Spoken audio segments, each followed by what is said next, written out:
D-Day is remembered as a turning point in history, heroism on the beaches, the Allied surge against tyranny. But what about the men on the other side of that storm? Not the monsters of high command, but the young soldiers with broken boots and trembling hands, staring down a tidal wave of fire and steel.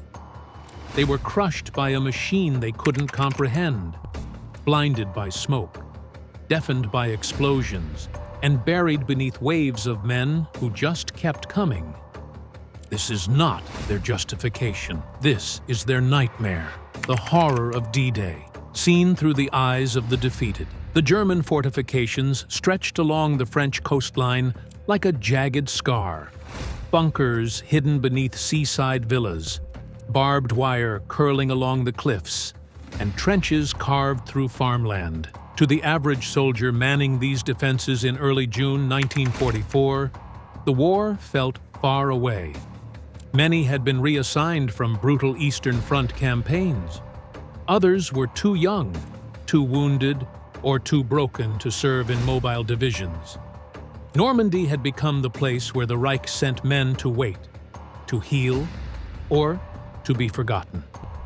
In the days before the invasion, the tension wasn't spoken, but it sat heavy in the air. Cigarettes burned faster. Boots were laced tighter.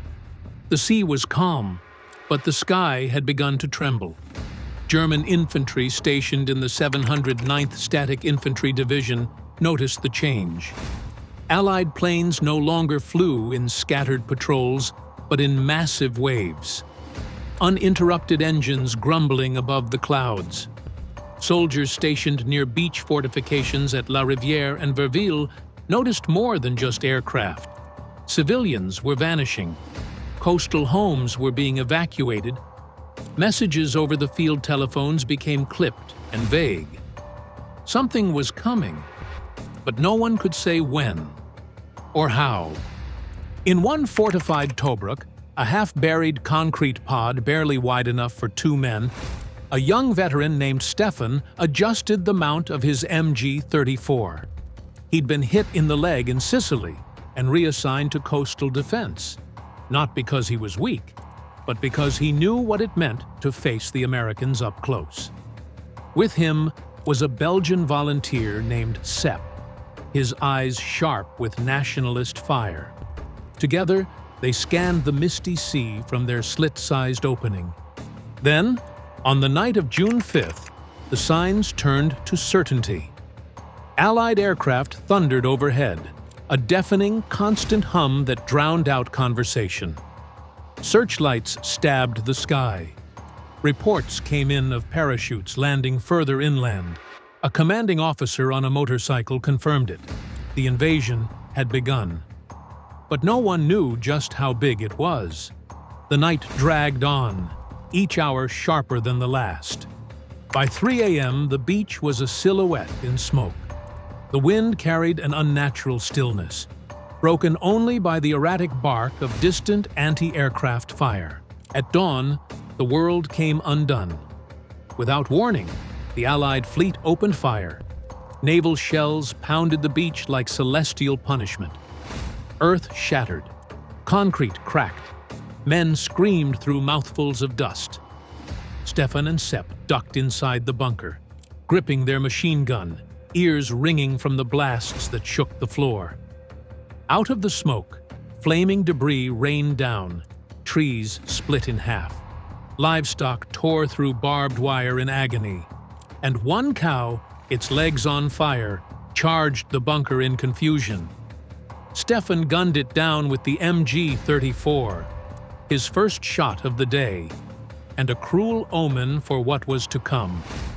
The horizon blurred beneath clouds of smoke. From Stefan's opening in the bunker, the sea looked like it was breathing, exhaling steel, fire, and fog. Strange shapes emerged from the mist, not ships, but floating cities. Landing craft, battleships, tanks designed for surf.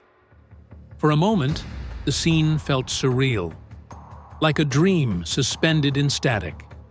Then, the battlefield came alive.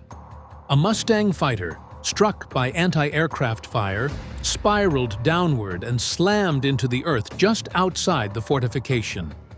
Its pilot burned alive in the cockpit. His ammunition cooked off, creating a chain of pops and cracks that echoed like firecrackers from hell. September, watching through binoculars, leaned too far into the opening. The bullet entered his throat and exited the back of his skull. Another round tore through his chest before he hit the floor. He didn't even have time to scream. Stefan froze, then opened fire into the tree line where the sniper had likely been. A grenade landed nearby. Dirt flew.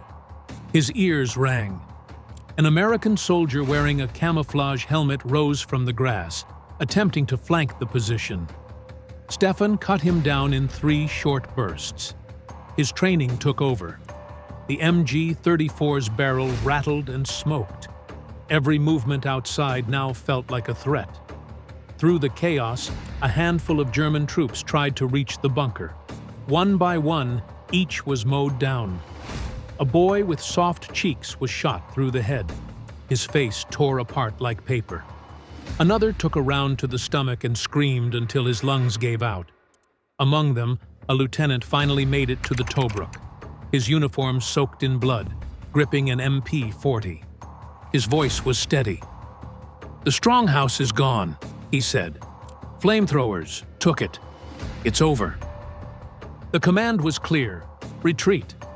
The fallback position was 2 kilometers inland, through open fields now riddled with shell holes and shrapnel.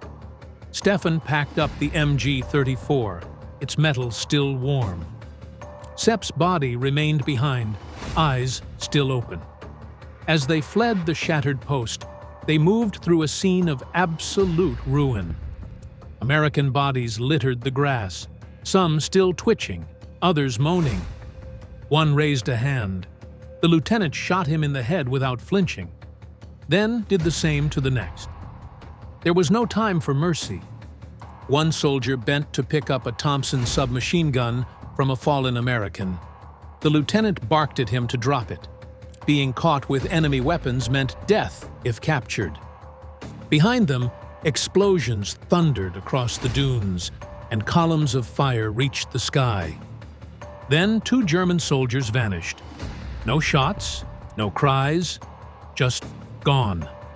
The officer muttered, "They've surrendered. They won't take prisoners." His voice carried a finality that cut deeper than the gunfire. According to him, the Allies had torched an entire garrison alive inside their fort, melted into the walls. Stefan limped faster. He knew now. This wasn't a skirmish. This was annihilation. Their retreat was no retreat at all. It was a death march wrapped in smoke. The group moved like hunted animals, weaving through the scorched remains of hedgerows and vineyards. Stefan's limp worsened, but pain no longer mattered. A wrong step would mean a landmine. A glance upward, and a fighter bomber could paint them in fire. The smell of burning fuel clung to the trees. The sky, though bright with daylight, remained dark with smoke trails and aircraft. They passed through what had once been a labor site, a detachment of foreign prisoners used to dig bunkers and trenches. Now they were scattered. A Russian laborer, skin like parchment, muttered something. Maybe a plea, maybe a curse. The lieutenant shot him in the chest. His body folded into the mud like a puppet dropped from a stage. No one paused. Stefan's uniform was torn. His ribs ached. He felt the bone grind when he breathed. But adrenaline, the purest survival drug, kept him moving. Eventually, they reached the fallback bunker. There, a medic examined Stefan's side and confirmed what he already feared. Several ribs were fractured, but the wounds were not fatal. Not yet. They loaded the wounded onto a cart drawn by a hollow-eyed horse. It rattled through dirt paths thick with craters. Beside Stefan lay soldiers with skin fused to cloth, their bodies blistered and blackened. One man clutched his own intestines, eyes wide with a smile that never blinked. Another whispered nonsense, his voice broken into fragments of prayer and childhood songs. Stefan couldn't look away. Guilt gnawed at him. He could still walk. He had fingers, eyes, a name. They reached a rear convalescent post, an abandoned farmhouse turned into a field hospital. Paramedics did what they could. Bandages, morphine, a bite of hard bread. No rest, no silence. Every night, Stefan closed his eyes and watched Sepp die again. Saw the flaming pilot. Heard the screams that had no human shape. Word came quickly. The Allies had captured Cherbourg. The beachhead was expanding. It wasn't a raid, it was an occupation. The idea of driving them back now sounded delusional. The Reich had lost the skies, the sea, and soon the ground. And all Stefan could do was breathe and wait for the next firestorm. On the cliffs above Omaha Beach, concrete teeth jutted out from the rocks, disguised as sea-facing resistance nests. These were machine gun emplacements, reinforced with steel, armed with MG-42s, and held by men who hadn't slept in days. Among them was Corporal Henrik Naob, 22 years old, battle-tested, and stationed in a trench carved like a scar into the cliff face. For months, Henrik had listened to waves crash against the rocks. But on the night of June 5th, the ocean sounded different. From midnight onward, the sky growled. Bombers passed overhead in packs, the air thick with exhaust and trembling steel. They didn't just fly over. They blanketed the horizon like an approaching plague. At 2 a.m., the land itself began to shake. Artillery shells screamed through the air and slammed into the defenses like thunderbolts from ancient gods. Bunkers collapsed. Trenches cracked. Shrapnel ripped through flesh and steel indiscriminately. A soldier beside Henrik tried to climb out for a better view. He was cut in half before his second step. The smell of raw flesh filled the air, steam rising from freshly dead bodies. Henrik's hands shook. He tasted blood in his mouth and didn't know if it was his. When he finally managed to lift the steel lid of his trench and peek through the haze, what he saw would haunt him forever. The sea was gone, replaced by a wall of gray metal. Allied warships, landing craft, and destroyers stretched from horizon to horizon. The ocean had turned into a floating armory, and it was heading directly for them. The moment he saw it, he knew they were already defeated. There were no German ships, no Luftwaffe, no relief, just the sound of engines, and then the silence before the flood. When the ramps dropped, the Americans stepped off in rows, trained and methodical. Some were shot before they touched water. Others staggered forward, waist deep in surf. That's when Henrik opened fire. The MG-42 unleashed a shriek of death, hundreds of rounds a minute. The recoil rattled his spine. Blood geysered from torsos. Heads burst like overripe fruit. Limbs flew in arcs across the water. And yet, they kept coming. Wave after wave, they advanced like machines, crawling over corpses, dragging comrades, screaming and shooting with glassy eyes. The beach turned red. Henrik didn't stop. His loader vomited beside him, but kept feeding ammo belts. No one spoke. No one could hear. This was no battle. It was ritual slaughter. And deep down, every German knew they were outnumbered, outgunned, and already buried. The shoreline had become a graveyard in motion. MG-42s and 88mm cannons fired without pause. But for every American that fell, 3 more emerged from the surf. Henrik's barrel glowed red-hot.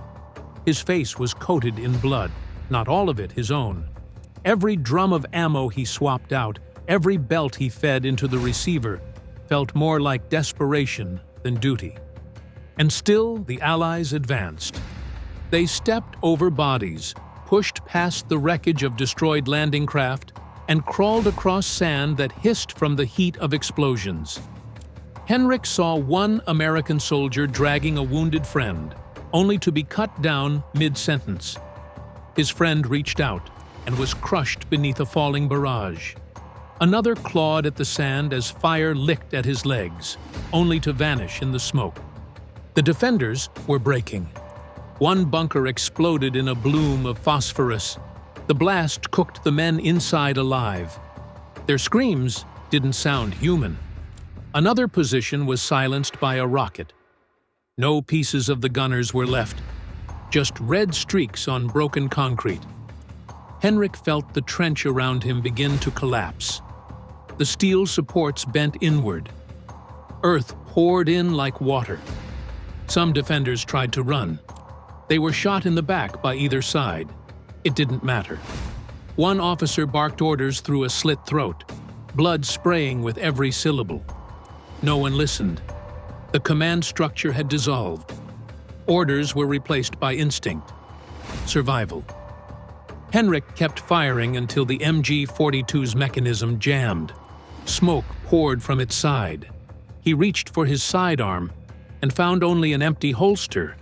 His loader was gone, disemboweled, slumped beside the machine gun with his intestines steaming in the sea air. A soldier screamed behind him, holding his face, his eyes burned out by a phosphorus flare. Another fell to his knees, praying, until a stray bullet ended the ritual. Henrik stumbled backward, disoriented, shell-shocked, and nearly deaf. When he looked up, he saw it, an American soldier climbing the embankment, rifle in hand, eyes locked. The two men froze. The American raised his weapon, then hesitated. For 3 seconds, they stared at each other, no words, no movement. Then the American lowered his rifle and walked away. Not out of mercy, but because Henrik was no longer a threat. He was already dead in everything but breath. Across the coast at Gold Beach, another kind of war unfolded. Mechanical, relentless, and precise. A young German gunner named Martin Ing manned an MG-34 inside a reinforced bunker, flanked by 88mm cannons designed to tear tanks apart. Positioned on a slope above the beach, his team had the high ground. What they lacked in numbers, they hoped to make up in firepower. But as dawn broke on June 6th, Martin saw what they were really up against. The horizon was an invasion made solid. Hundreds of ships, thousands of men, tanks that floated like ghost machines, amphibious crafts swarming toward land. And then the first explosions came. Rockets ripped into the cliffs. Naval shells struck so close they cracked the concrete bunker like eggshells. Martin's commanding officer was hit by a fragment that sliced his face open. Screams echoed through the steel corridors. Smoke choked the narrow hallways. The first wave of British troops hit the sand and began charging uphill, directly into Martin's line of fire. He squeezed the trigger. Dozens fell. Limbs flew. His belt-fed weapon chewed through flesh and armor alike. A Churchill tank rumbled over the seawall. Martin's comrades fired a well-placed round, setting the engine ablaze. The crew tried to escape. They were gunned down before touching ground. But it wasn't enough. The second Churchill charged through the wreckage of the first and fired directly into the 88mm gun slot. The blast disintegrated the cannon, and half the men manning it. Blood coated the walls. Martin turned just as a grenade flew into the MG room. It bounced once, then detonated. Everything turned white. When the smoke cleared, Martin was somehow alive. His helmet split. his ears ringing. The gunner beside him was headless. British soldiers stormed the position, firing wildly. Bayonets glinted in the light. Martin fled down a ruined corridor, joining cooks and aides now forced to fight. One German tried to surrender. He was shot instantly. Others didn't even try. They charged the road with rifles and fists. The enemy came with steel and fire. Martin escaped again, barely, reaching a field hospital set ablaze by artillery. There, beside a burned-out farmhouse, he joined a final defense line of Panzer Grenadiers. It didn't matter. The Shermans kept rolling. The sky kept howling. The line broke again, and Martin knew he wasn't defending Germany. He was surviving its collapse. Farther west, along the Normandy coast, nestled inside a camouflaged concrete shelter known only to a handful of engineers, lay Germany's secret weapon. Not a tank, not a gun, but a remote-controlled robot called the Goliath. Small enough to be mistaken for a toy, but deadly enough to level a tank, it was meant to be the miracle answer to Allied armor. Operators controlled it by cable, steering it into enemy formations before detonating its explosive payload. On paper, it sounded revolutionary. In reality, it would become a symbol of Germany's desperation.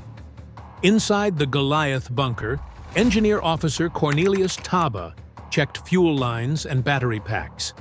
The bunker, built into a rocky bluff, was sealed tight with only slits for viewing and 2 narrow exits for launching the devices.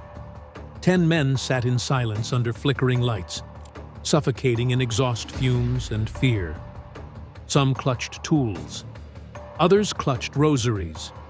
The air was thick with dread and the bitter stench of gasoline. At 3 a.m., the men heard what they had feared for months: a low, rolling growl, followed by distant rumbles. The wall trembled. Dust rained from the ceiling. Taube looked through the periscope. The sea was boiling with movement. Shapes, hundreds of them, crept through the mist. Landing craft, battleships, strange floating tanks. The Allied invasion was not coming. It had arrived. The order was given: fire the Goliaths. The first was released through the launch tunnel. Its motor whirred pathetically as it bounced down the incline toward the beach. Halfway to its target, a Sherman flanked by infantry, a shell exploded nearby. The blast severed the control cable. The robot sputtered, veered off course, and stalled in a crater. Useless. The second Goliath was deployed, tracked forward with more promise, until a bullet pierced its hull. The resulting explosion was impressive, but mistimed. It killed a seagull and cracked a seawall, but the Shermans kept moving. The third Goliath made it halfway before it was crushed under tank treads, detonating prematurely and killing 2 Germans too close to the perimeter. No tanks destroyed, no infantry scattered, just a scream, then silence. Inside the bunker, morale cracked like glass. Panic gripped the men.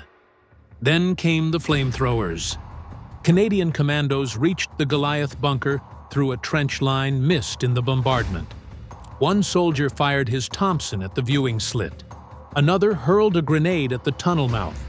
But it was the man with the flamethrower who sealed their fate.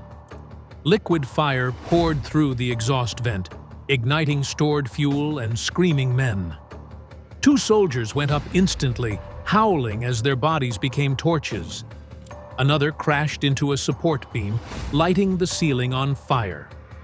Taube dove for the upper escape hatch, blinded by smoke, burned across the face. Behind him, the bunker erupted in a fireball. He stumbled outside only to find more fire, more tanks, more enemies. The Goliaths were gone. The plan was dead. All that remained was to run. The Goliath bunker burned behind them, a furnace of cracked concrete and shrieking steel. Cornelius Taba, skin blistered, eyes raw, crawled into a wheat field already ablaze with white phosphorus. Every stalk hissed like a fuse. A cook beside him folded under a single bullet, flames finishing the job. Ahead, SS Panzer Grenadiers lounged beneath a hedgerow, calm as statues. They handed Taba a cigarette, then watched the world ignite. The Churchill crocodile exhaled liquid fire across a trench, turning men to living torches. Ammunition cooked off, shredding sandbags and lungs alike. A Feldwebel clinging to a ladder was sliced in half. His intestines swung like grotesque bunting. Field wires glowed, then vanished. Lines, ranks, orders, everything liquefied in the heat. By dusk, the Atlantic Wall was rubble. Prisoners shuffled across beaches they had sworn to hold, passing bulldozers pushing corpses into neat rows, cranes unloading crates stamped USA. The shock wasn't cruelty, it was capacity. Engines everywhere, trucks replaced instead of repaired, while Germany still rationed horse feed. In British camps, zealots whispered of sabotage, but most, like Taba and gunner Martin Ing, were hollow. Martin volunteered at a Yorkshire repair shop. An English widow served him tea and silence. Taba tuned engines no longer meant for war. Children stared at his scarred face, yet still shared their chocolate rations. Nights were interrogation enough. Close your eyes and the surf turns red again. The crocodile hisses. The useless robot whirs. Victory had a date on paper, but their war replayed in every heartbeat. D-Day did not end. It echoes unstoppably in every captured breath that followed. Even decades later, the veterans flinched at fireworks, mistaking celebration for bombardment. They traced phantom trigger pulls in their sleep, mouths tasting rust, ears ringing with engines. And each dawn, when gulls cried over calm water, they remembered that first light when the ocean itself rose and walked toward them, endless, unstoppable, unforgiving.